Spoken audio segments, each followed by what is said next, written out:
जौनपुर क चावल बड़ा नामी, खाई के बतावा तब जानी।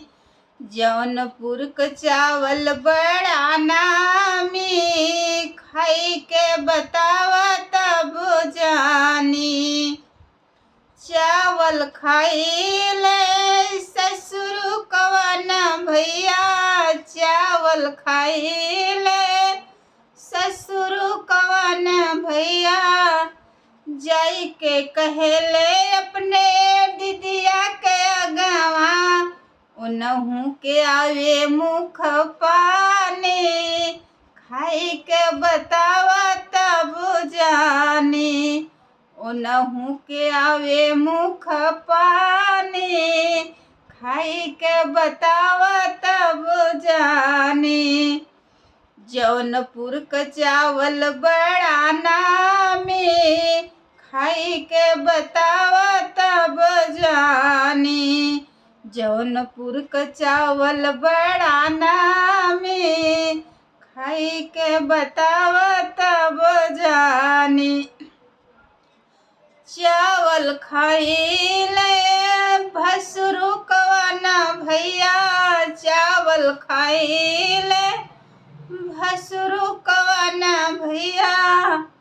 जाई के कहेले अपने बुआ के समनवा, जाई के कहेले अपने बुआ के समनवा। उनहु के आवे मुख से पानी, खाई के बतावा तब जानी। उनहु के आवे मुख पानी, खाई के बतावा तब जानी।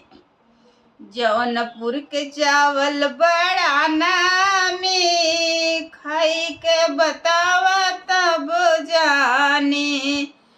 जौनपुर के चावल बड़ा नामी, खाई के बतावा तब जानी।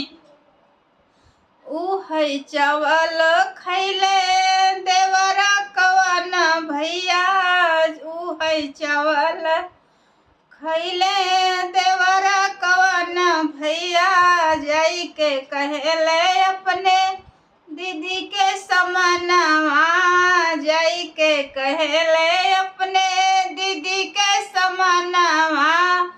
उनहु के आवे मुख पानी, खाई के बतावा तब जानी। उनहु के आवे मुख पानी, खाई के बतावा तब जानी। जौनपुर क चावल बड़ा नामी, खाई के बतावा तब जानी।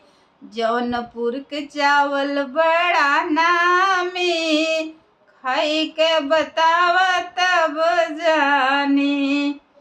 उहै चावल खैले दुल्हा कवन राम, उहै चावल खैले दुल्हा कवन राम। जाई के बखाने अपने बुआ के समनवा, बुआ के समनवा हो दीदी के समनवा। उनहु के आवे मुख पानी, खाई के बतावा तब जानी। उनहु के आवे मुख पानी, खाई के बतावा तब जानी। तो कैसा लगा तो आप लोग ज़रूर कमेंट में बताइए, और प्यारे प्यारे से कमेंट कीजिए हमारा गीत कैसा लगा। तो प्लीज़ आप लोग चैनल को ज़रूर सब्सक्राइब कीजिए और शेयर कीजिए। आप लोग ज़्यादा से ज़्यादा शेयर कीजिए, और इसी तरह आप लोग से हम मिलते रहेंगे।